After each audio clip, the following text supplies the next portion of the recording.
Autism है, हमें पता है, ऑटिज्म में मेल्टडाउन होता है, हमें पता है, बट वो मेल्टडाउन क्या हम रिड्यूस कर सकते हैं? People with disability or people with neurodivergence come from years of marginalization. It's just a myth. We all are thinking that we are able-bodied people. We are not. At any point of time, we can acquire disability. You are not facilitating a person on a wheelchair. You could be a person on a wheelchair. You are doing this for yourself. Population is aging. And that's also going to happen to India. We are all aging population, or we are all young adults with mental health issues everywhere. So we are only designing for us, and we are the people who are going to be facing all the accessibility barriers.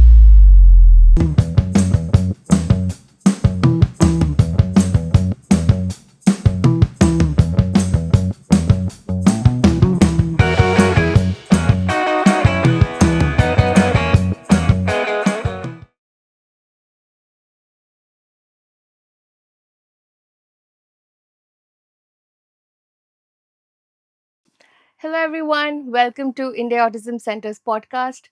Today, we have a very special guest with us. We have Shivani Shah. She is an architect specializing in inclusive and accessible environments for individuals with disabilities and neurodiverse individuals. She is also the CEO and founder of Sensory All, where she creates neurodiverse friendly and accessible environments. Shivani also won the Smart City Innovation Challenge in 2022, and Sensory All made history by making the International Purple Fest in Goa India's first neurodiverse friendly festival. And all of this at such a young age. So, welcome, Shivani. So happy to have you here in our podcast today. Thank you so much, and thank you the entire team of India Autism Center who has been working in the field of neurodiversity awareness, training programs, and also doing things like inviting people who are working in different disciplines, such as myself, and getting our work out to the larger audience and public. I think it's incredible what you guys do, and I'm very happy to be here and in Kolkata with you guys. So excited for this podcast. So I see something on your lap. What is that all about? What do you think it is? What do you think it says? It says it's a sensory kit. And So what's the first thing that comes to your mind when you think a sensory kit? probably fidget toys and a lot of colorful items. Are you excited to see what's there? Yeah, yeah. I'm going to take out one item. There are 9, but then you have to do a thing with me. I'm going to tell Okay. you. Hold this. Okay. 1, 2, 3. Push back. So this is like a poppet pipe. Yeah, yeah. And this is specifically helpful for people like me who keep on fidgeting and needs like an auditory sound Yeah. and wants to manipulate everything. So there are a lot of things, cool things inside. You can maybe try to have a look. Yeah. Let's take a look. This Okay. is a sensory visual bottle. Yeah. This is kind of a timer, but it's visually very engaging. So people who have specifically attention deficit, this is very useful. So it's like a take a break, but take a break in a very engaging manner. And now I keep on looking at the droplets. So this was what one of the things that about this bottle. So we were in an event in Bangalore. Yeah. Students were performing, and the event was getting delayed, Okay. like every other event. So children had to wait for a long time for their performance. And this particular boy, mom his mom said that okay, we can't take it anymore, so we have to leave. Right. And then we had set up the sensory table and then they came to the table, and then for the half an hour he kept on rotating this, and not just that, he started counting how many pinks and blues are coming Wow. down. So I think this is a simple non-tech tool, but it the kind of use cases it can have, there's immense possibility of how people can use it and feel maybe calmed and more focused. Right. So this is a sensory visual bottle. Right. So when I used to teach neurodiverse children, they used to be obsessed with it. So we used to use it as a timer. So they were Right. obsessed with it. So Yes, yes. I really, this is one of my favorite things. Okay. So let's see. Ooh, what is this? Oh, these are it's a It's a smelling. thing. So has it happened with you that if you are on flights, you feel kind of anxious when the takeoff or landing is happening? Oh, Or some people have anxiety issues where olfactory simulation means something which is soothing as a smell right. really calms them down. So this kit is comprising of 9 elements. Mm-hmm. All 9 elements target different kinds of sensories. So one is for olfactory, one is for visual, one is for tactile, one is for cognitive. And you can pick and choose what works for you. So it's more like an exploration kit, a Right. starter to understanding sensory needs for either yourself or maybe your children. So that's what we aimed for and we developed this sensory kit. And also that a lot of these items might be available with parents already, Mm-hmm. but then our aim was not targeted for parents. We wanted to Okay. give a sensory kit as a first aid kit that is available in all the public spaces at the reception. Okay. So I go to a museum and just say that you have a sensory kit and I can take it and sit with it and explore. So that's the idea, to extend the sensory needs not just to something that I carry personally in Mm-hmm. my bag, but then it should be available as a first aid Right. Right. accommodation. So Right. that's why we developed it. Right. Right. Let me check out some more things. Okay. Oh, this is very interesting. This is like a This is a Rubik's Cube. Rubik's cube, but Yeah, but it is quite dynamic. cooler. Yeah, cooler, difficult. It's not cool at all. It's very Oh my difficult. god. But then the way it moves, like the objective of it was not to solve it, but the way the parts move, it's Yeah. very engaging. And it just takes you by a surprise what's Wow. going on, and little parts are moving. So Yeah. Oh for my god. some people who see segmented vision, for them it's good because they see each part of the cube moving in a different direction. So it's quite stimulating in that ways. Yeah, this is so cool. I think I can spend hours and hours just playing with this one. Yeah, Wow. yes. So, Shivani, can you tell me your personal journey and experiences that shaped your understanding of sensory needs and what they are? Right. So I think it all started back in when I was studying architecture. So I have done my bachelor's in Mm-hmm. architecture. During the time when I was studying architecture, we were looking a lot, studying a lot, and seeing and understanding a lot about spaces Mm-hmm. and how they shape the experiences. And during that time, I had personal encounters with mental health challenges where I say it in a very different way. So I say that our environment is comprised of number one, people, Mm-hmm. and then number two, the space, and Right. number three, the objects Right. and nature. Four things are there in the environment. And during that time, I think there's so much stigma around mental health that Mm-hmm. people were out of that picture. So now you're left with the space, objects, and the nature, because we live a lot in urban cities. Mm-hmm. Nature was completely out of the picture. So I was left with the space. Right. So me and that space, what does it do to me?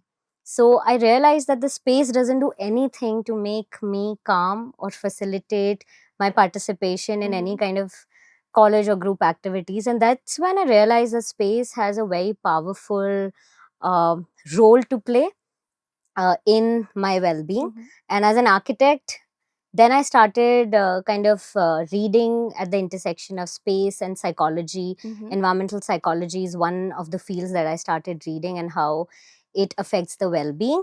That's the time when I came across autism as something. I Okay. didn't know what autism is. I didn't know how it manifests, how people with autism are. But that's the time when I started reading and understanding that there are people with autism who have certain concerns with resonated with me, specifically the sensory part of it.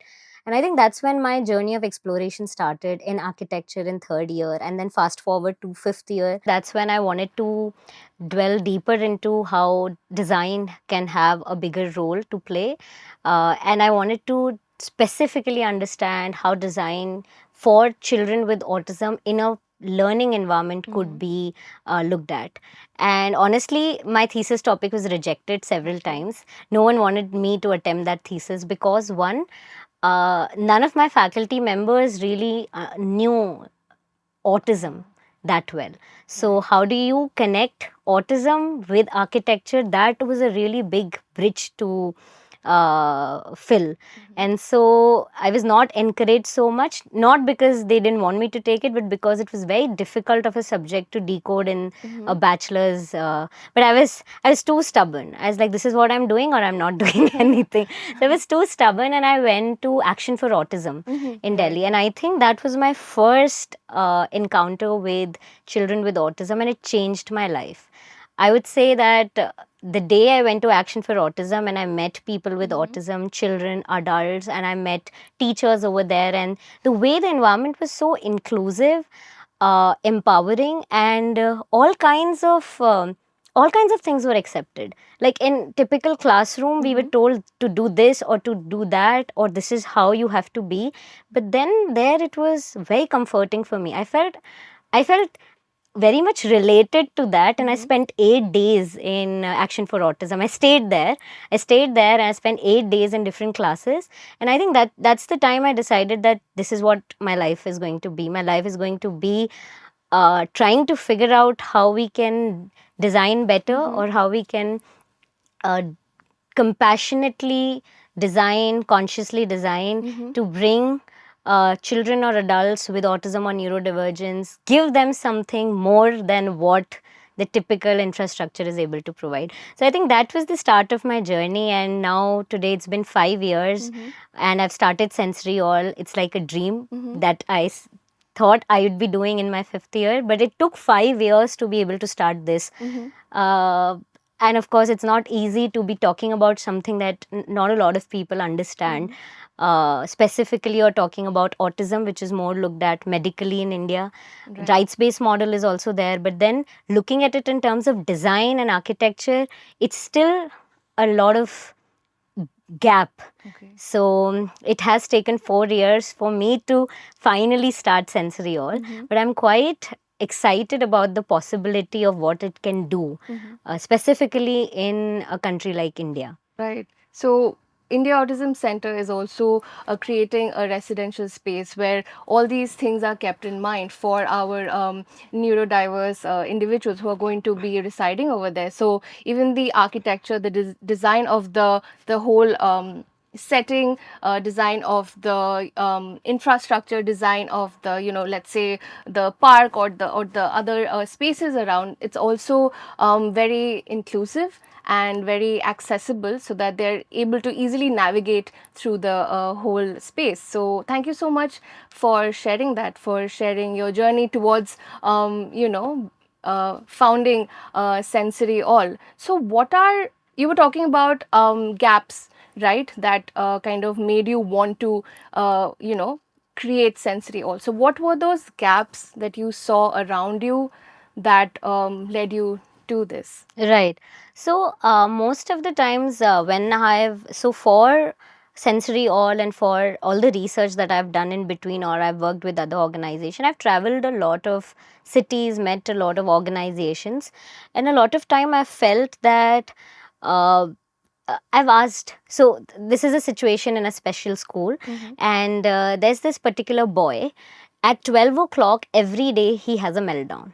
Every day, and it's like happening classic meltdown of autism. So when I went there, I asked the facilitator that what is going on, and the reply was, अरे इसको तो autism है ना, तो meltdown तो होगा ही. So I said okay. So फिर मैंने पूछा कि तो meltdown क्यों हो रहा है? तो they said अरे आपको बताया ना कि इसको autism है, तो autism में meltdown होता है, तो ये autistic बच्चा है, तो इसको meltdown होगा. And I felt there could be something more than this, because even if you're having a meltdown, there could be triggers, and what are those triggers? I wanted to find out what are those triggers, and of course they knew the triggers. Some of those triggers, behavioral triggers, they already knew, and something related to his diagnosis they already knew. So because I spent a lot of time there, I realized that at 12 o'clock is their lunch time, and there's this bell that they ring usually at 12 o'clock, and that bell reminds him that the food is available. And because they release classes one by one, So they don't release everyone together. Okay. So that waiting period from when the bell is rung and then he gets the food, it's a lot for Okay. him. And so if they ring the bell and release this class first, I felt that maybe the meltdown might not happen. Okay. And this is what happened. So the bell ringing and the releasing of the person, if they were coordinated, the meltdown decreased. Okay. So the auditory stimulation in the environment really facilitated what he was imagining. And I think not this example, there was another example of in another center, they were having classes with small children, and then there was something on the, so they had a Kota stone flooring in the class. So Kota stone is like a classic flooring that usually all institutions will have. And she'll always look to the flooring and try to pick something up. And if she's unable to do it, she'll start crying and then start banging her head on the floor. And to that also, the classroom had windows. From behind, a lot of glare was coming. And Kota stone is more like a shiny surface. Okay. So she thought that there's a shiny object that she wants to pick up, but she's unable to pick up and she's trying a lot. So the only thing that they needed to do was to cover it up with a curtain or maybe some kind of a surface. And once the glare doesn't come, the meltdown can decrease. So I think these are very small observations to say that autism है, हमें पता है, autism में meltdown होता है, हमें पता है, बट वो मेल्टडाउन क्या हम रिड्यूस कर सकते हैं? क्या वो मेल्टडाउन का एनवायरनमेंट से कोई लेना देना है? आपका लाइट कैसा आ रहा है आपके रूम में, या किस तरीके का साउंड प्रोड्यूस हो रहा है रूम में, उसका भी बहुत ज़्यादा फ़र्क पड़ता है इनहेबिटेंट्स को. लाइक हमें फ़र्क पड़ता है. If we want to find a place to live, we would find a well ventilated area, something with a balcony. So then why this knowledge is not getting extended while we are designing for children or adults with autism? So I think that was the gap I felt, and everything around what the classic, you say classic symptoms of autism, eye contact nahi ho raha hai, everything was just given a blame on autism. Whatever autism, the way autism manifests, it's happening because उसे autism है बस. So the understanding is just limited there. But क्यों हो रहा है, कैसे reduce कर सकते हैं, what are the controllables, non-controllables? I think those things were missing completely. And I saw that environment का बहुत बड़ा role है इसमें. Because you are completely around your environment. Either आप स्कूल में हो, या आप घर में हो, या आप प्ले ग्राउंड में हो, आप हमेशा किसी ना किसी एनक्लोज्ड मैन, ह्यूमन मेड या फिर natural setting में हो. So we're completely missing out on that part. So I think this is a big gap in understanding. Globally sensory environments में बहुत सारा research हो चुका है, बहुत काम हो रहा है. Design for autism, design for all, design for well-being. There's a lot of work in terms of research and execution that has happened. In India, we are still grappling with the concept of design can change lives. So that's still a concept. We are still in the Maslow's hierarchy. We are still at the first level. We are saying ghar hai basic need. But we also want to say ghar is also for comfort and well-being, which comes a little bit higher than the basic need. But then those are also very important, I would say, needs that should be considered. So I think that's also another reason why we are unable to see design as something more than just वो बोलते हैं ना रोटी कपड़ा मकान. So रोटी कपड़ा मकान is there, and I think उससे ज़्यादा भी मकान can do to you. Right. That I absolutely agree with you, because not everyone sees those nuances, like, you know, like how little bit of a light or even little bit of a sound, the feeling of, let's say, wind coming, like these small things are actually quite big and impactful to a person with sensory needs. So I feel like I agree with you, like not everyone takes these triggers into consideration, and you know, they just kind of throw it out as, okay, this child will always have a tantrum, you know, will always have this because they have this particular diagnosis. Exactly. And we have this, I think usually we talk about this, ke there's a library and a person on a wheelchair wanted to go to the library but couldn't go. So why? So there's this question. And then you say, because the person was on a wheelchair, so that's why they couldn't go. But then we forget that there were staircases. so they couldn't go. So the same idea we have to extend to neurodiversity. Yeah. Why? So while in the disability sector we have started shifting the blame on the person to the environment, which is what the UNCRPD says, that disability is created because of the environment. The same understanding has to be now extended to neurodiversity. Why are we saying that okay, because he has autism, because they have some challenges, तो वो mall में थोड़ी आ सकते हैं, वो public spaces में थोड़ी आ सकते हैं. सो यही अंडरस्टैंडिंग को आपको एक्सटेंड करना है बस, के स्टेयर केसेस है इसलिए व्हीलचेयर वाला नहीं जा पा रहा है. सिमिलरली एनवायरनमेंट कंड्यूसिव नहीं है, sensorially environment is not designed, and so a child or an adult with autism is not able to go. So इसको भी ब्रिज करने there is a lot of problem. So same understanding while we have established in India now for physical accessibility, वही understanding को neurodiversity में लाना is what Sensory All is trying to do, but it's also not easy. So that is what is going on right now. Yeah, absolutely true. Like, why is a person disabled? It's not because they are disabled. The environment is Makes disabling. you, yeah, it is disabling. That is something that, you know, I think people should really, you know, remember or be aware of. Yes. Otherwise, everyone, like individuals with disabilities and other neurodiverse individuals, are always stigmatized because of this. Exactly. Right. So, Shivani, how can we make an office space or a school space or even a public area more accessible and more inclusive to the sensory needs of the neurodiverse population? Right. Inclusion, I think, is a years and years of result of many actions that we have to do. And maybe before inclusion comes exclusivity. And a lot of examples are already available of what exclusivity in environment really means. So you might know that we have this Divyangjan ka reserved compartment. Right. At the same time, in some of the metros, we have a women ka specific reserved compartment.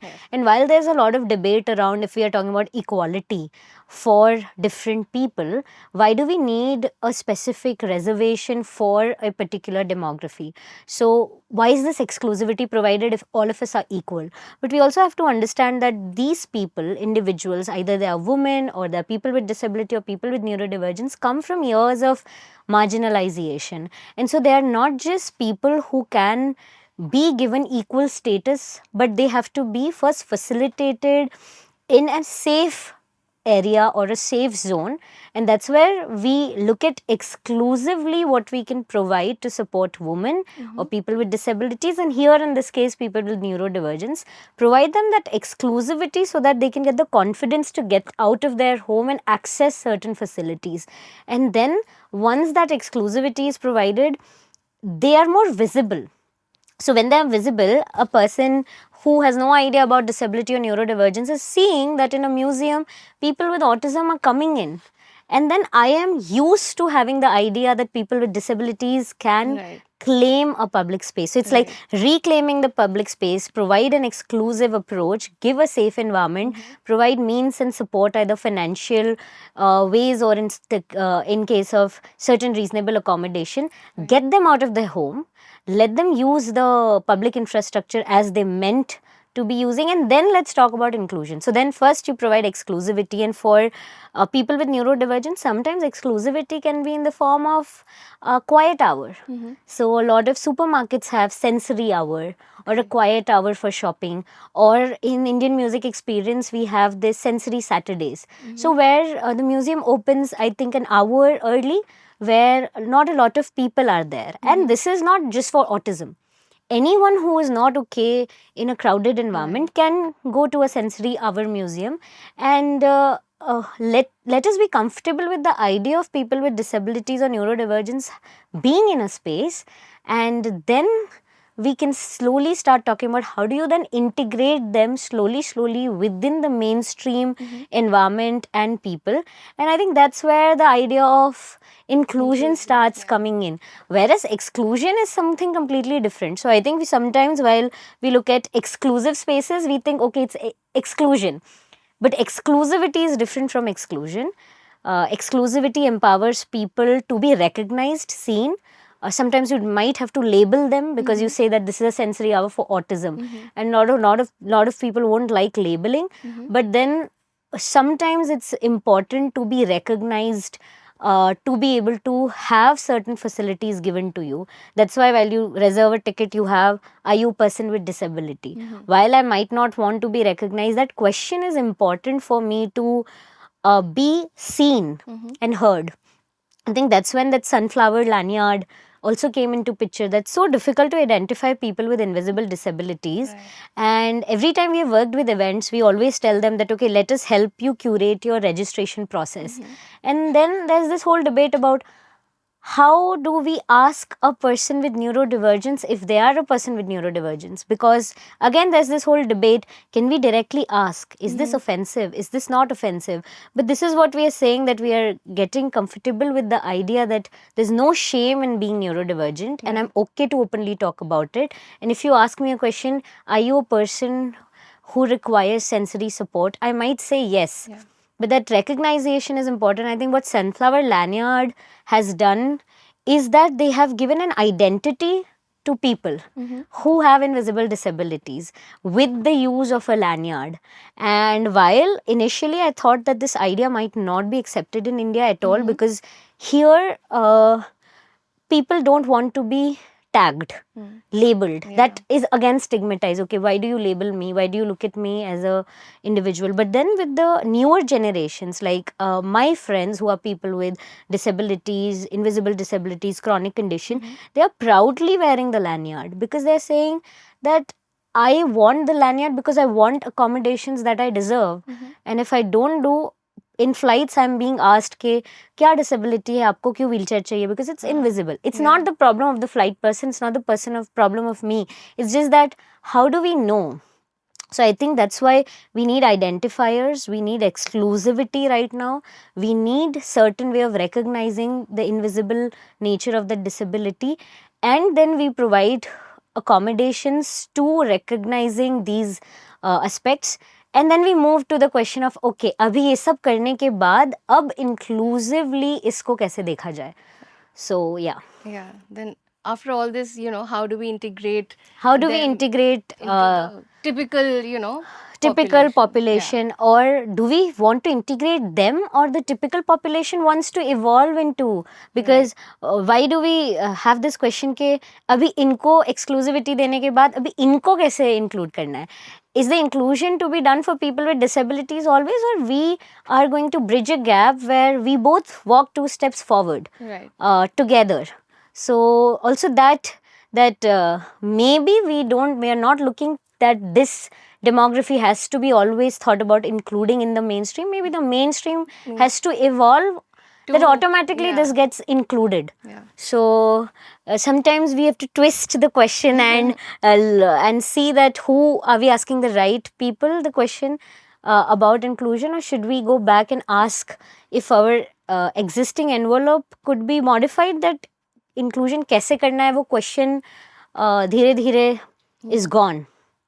Right. So this is a very interesting, topic to think about, because not everyone, thinks of it this way, that, okay, how can the general population be kind of, taught to accommodate or, invite Exactly. neurodiverse individuals within their system, right? Yes. So it's always about how can we include them inside. Them versus us, that the Yeah. idea of othering, that it starts, them versus us is a very tricky situation to be in. Once we start, how do we include them?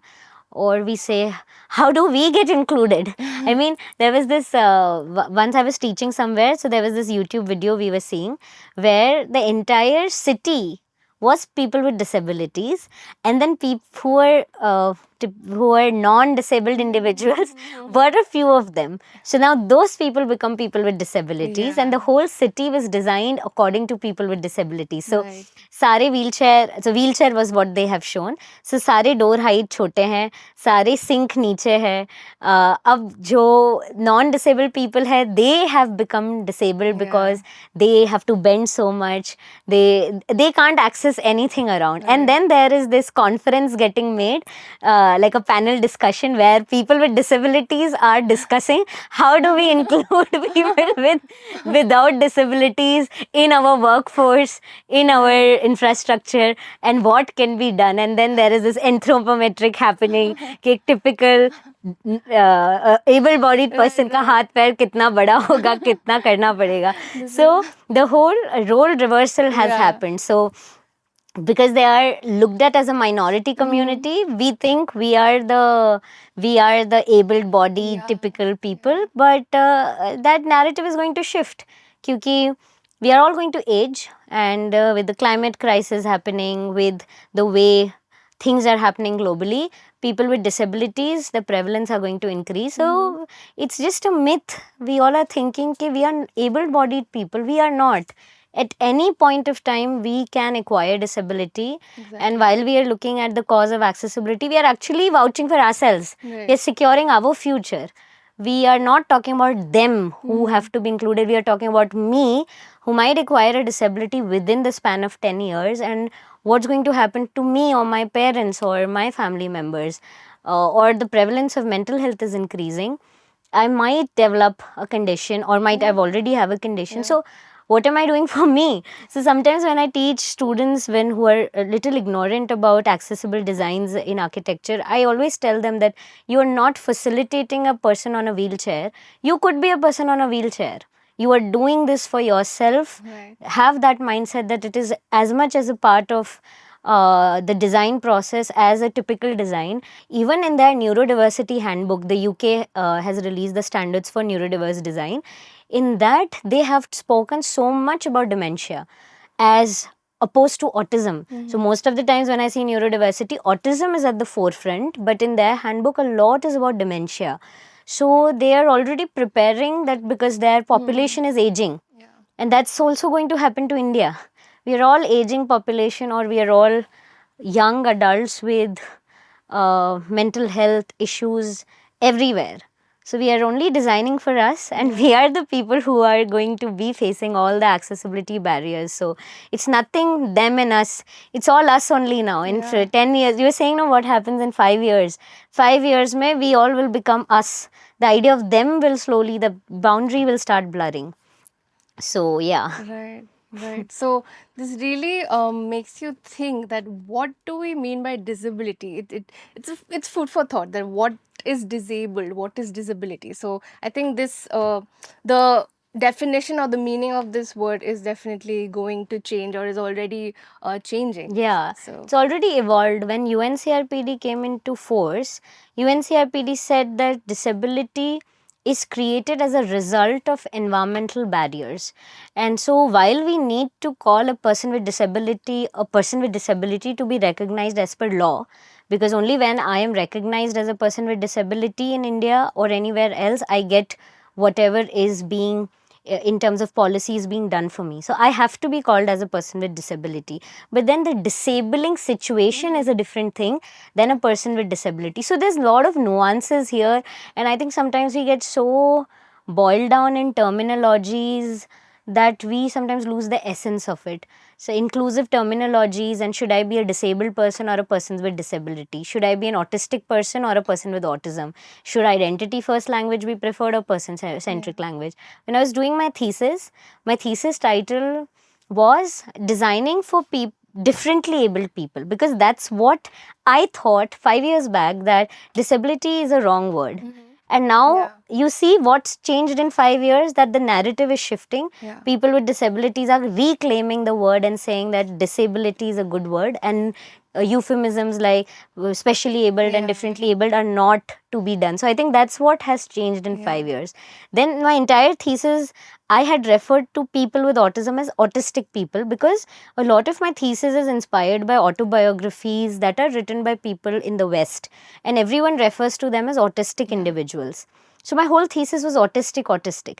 And then when I went to School of Planning and Architecture in Bhopal to work for research for living environments, they were like, how can you say autistic individuals? They are persons with autism. And they said, correct everything that you have in your thesis, or never say autistic individuals. So in our research, we have found out that some adults with autism require more personal space, because some of them do not really have a very well defined concept of personal boundary.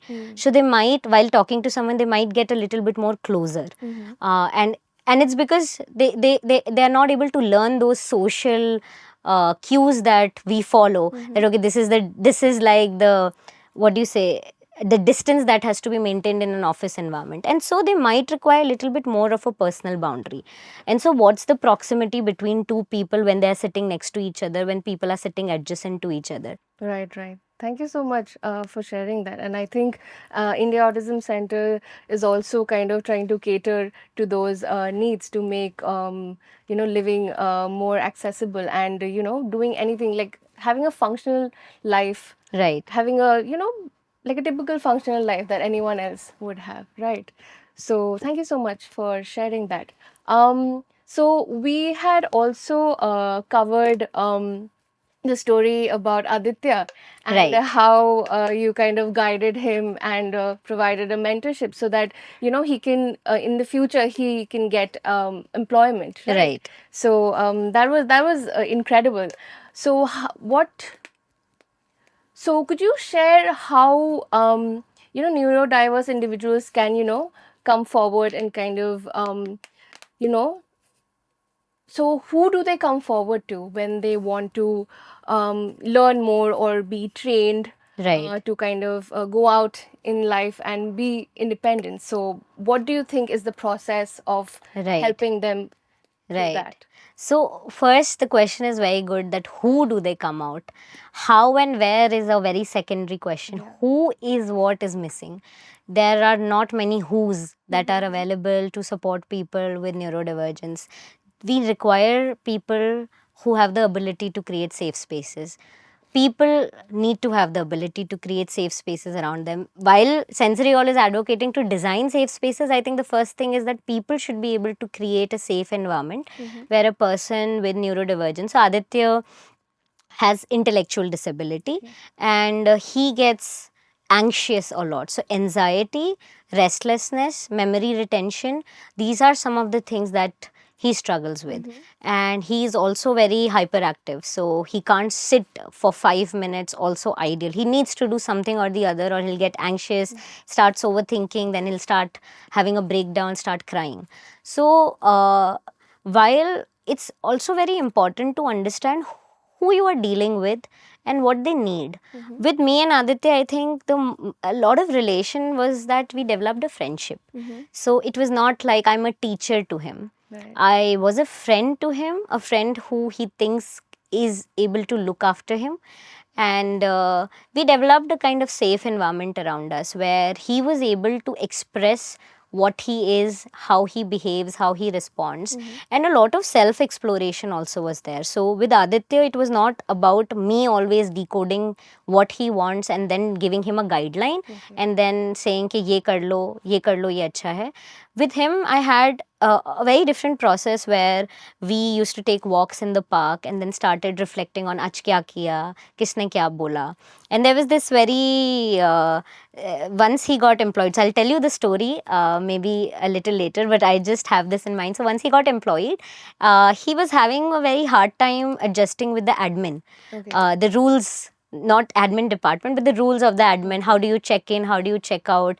And what if I'm 5 minutes late? And some of the instructions are not always given on email or WhatsApp. Some are always verbal. Right. And then he forgets everything. So then he came to me and said, Ke, so and so in the admin department is not able to understand me. They are doing this with me, that with me. And then he comes with this complaint, I have a disability and they know about it. So why can't they support me? And then we had this conversation that, do you think you're the only person struggling? Because the empathy has to come from both sides. So once we've bridged the gap of having Aditya in the workplace and we've started working, I think there needs to be a space where he starts understanding that everyone also has something that they're dealing with, irrespective of disability or not. And then we had to make him realize that what is the role of admin, like why it is there and what are they doing. And there's nothing personally that is related to you, but they're doing their job. and I think he started becoming more empathetic eventually. So sometimes it becomes a lot about me and my disability and my challenges. But I think there is a correct time after a while that you can start introducing these concepts that you have to respect everyone else's time and their boundaries.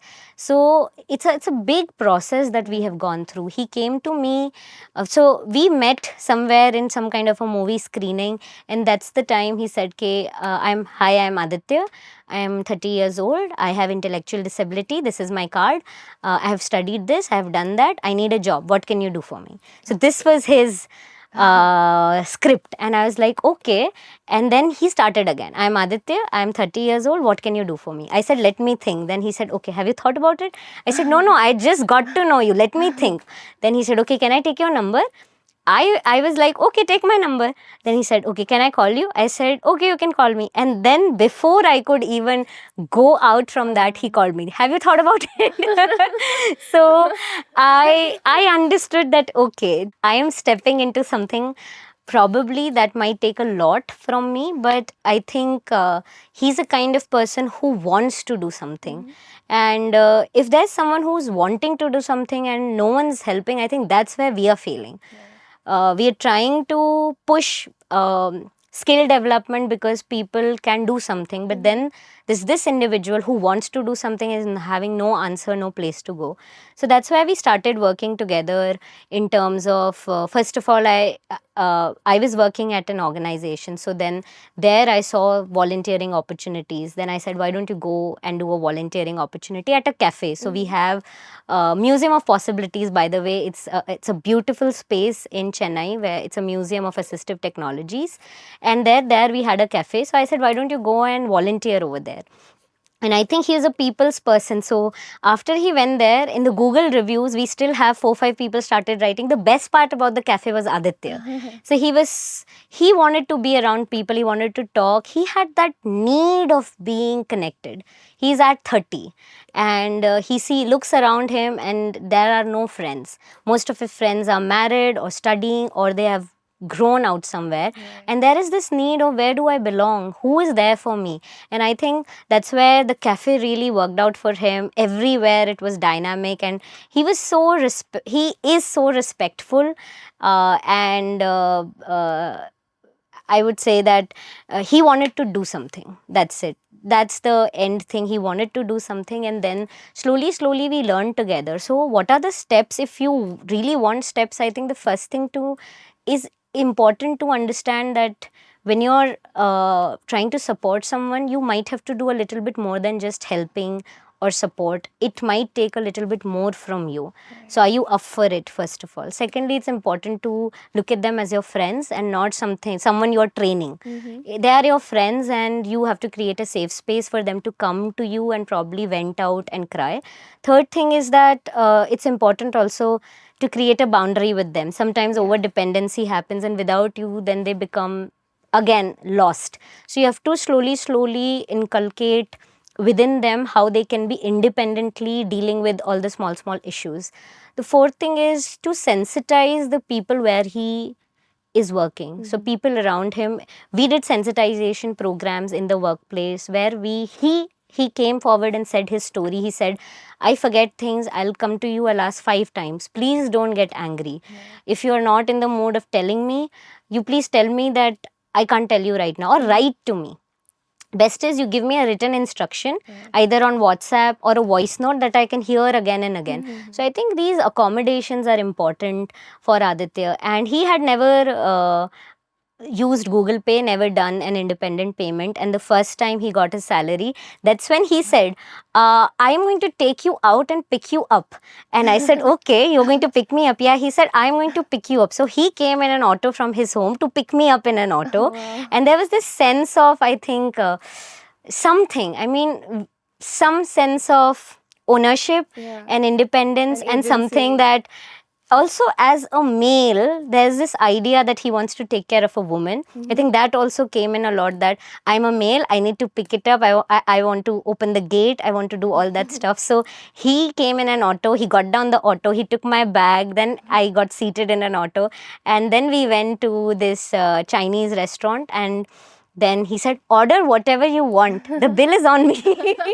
So I think it's so empowering that it's not just ke job mil gaya. Yeah. It's not just ke payment ho gaya. What is that sense of independence and this strength that is coming? Ki abhi main kuch bhi, I can do anything, and I have the ability to maybe form a partnership with someone else later on, or find a partner, and I am capable to take care and have a life. So I think that was coming out a lot, and I was very happy. He made his payment.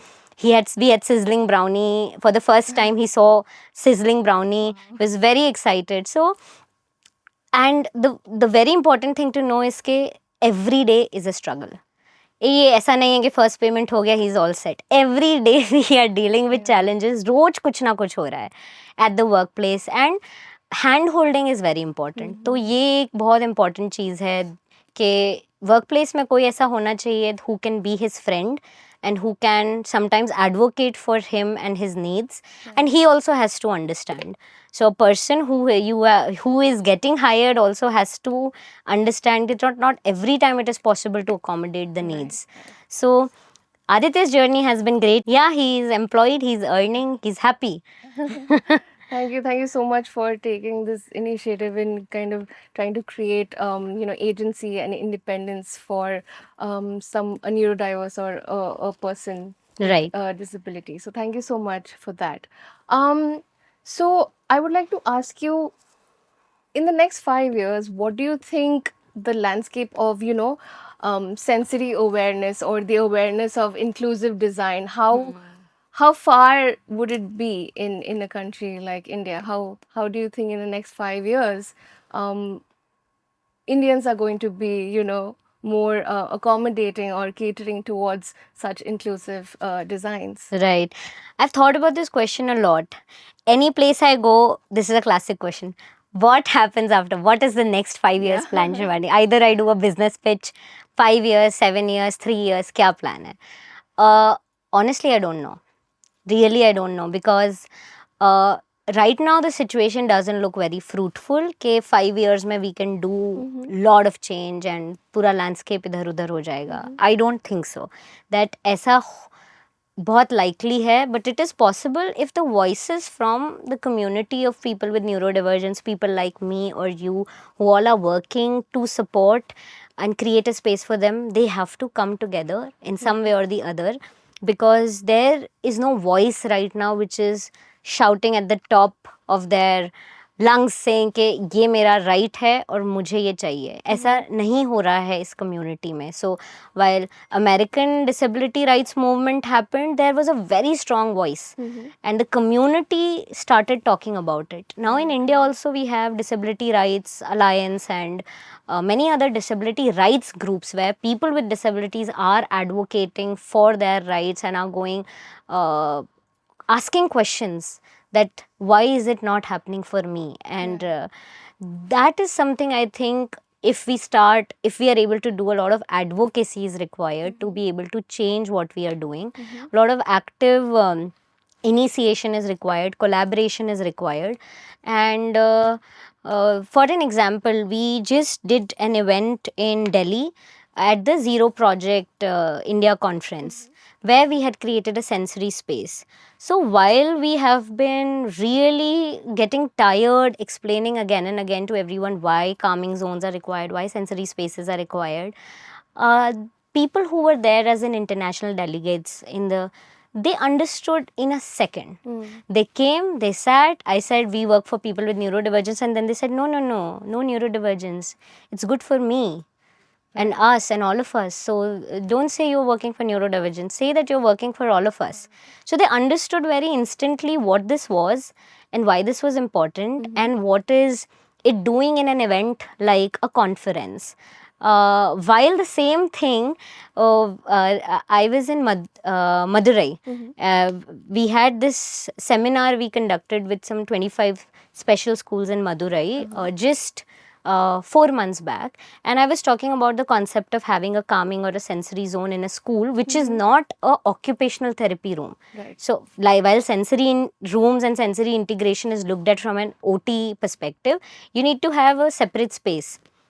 And then to my surprise, one of the teachers, she got up and said,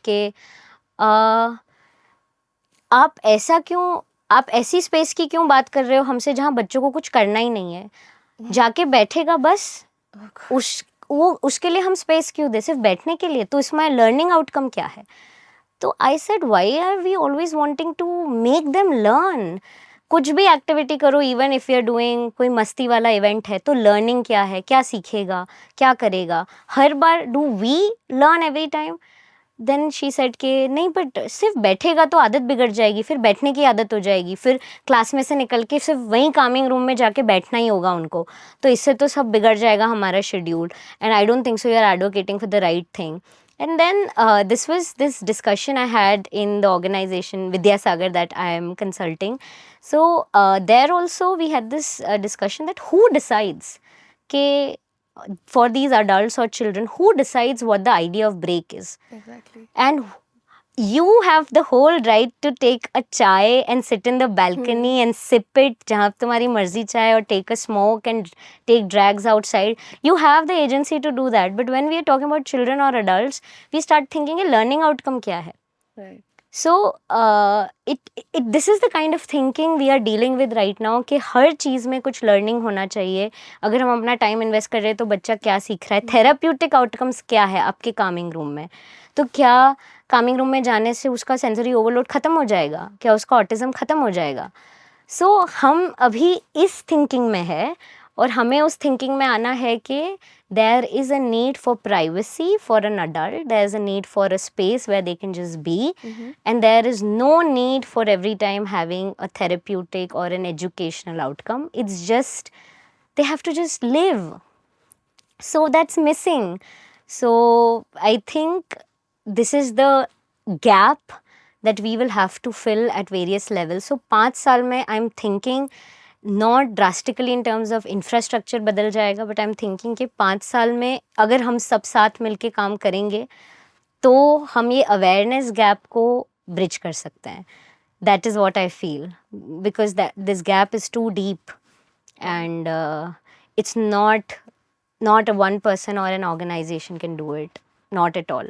No, So we all have to come together. we all have to come together, and we have to come to a point of acknowledging that at the end of the day your idea of disability and autism might be different and you don't match with me. I can agree with that, but हम लोग at the end तो एक ही चीज़ चाह रहे हैं ना, we all want our adults और children और this whole community to thrive. So कैसे हम साथ आ सकते हैं? I think that should be the conversation we should start having, instead of saying कि हमारे डिफरेंसेस क्या है और आइडियोलॉजीज़ क्या है और क्यों मैच नहीं हो रहा है. सो 5 years going to be crucial, but I still feel it's cold. Right now, when I work and interact with different stakeholders, I realize that the neurodiversity inclusion voice is very low. Gender voice is high, disability general inclusion is high, but neurodiversity inclusion voice is almost not there. So that is what we have to do 5 years mein.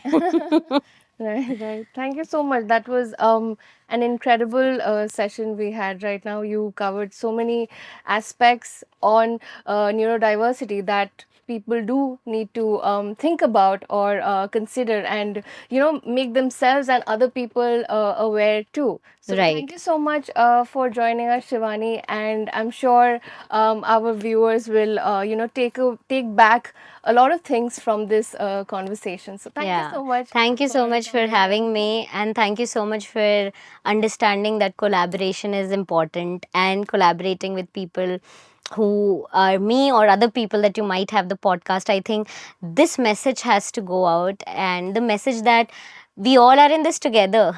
It's not like I'm doing something which is not what you want. You and me and all of us want the same thing. So how do we support each other in trying to facilitate this neurodiverse inclusion, accessibility agenda forward?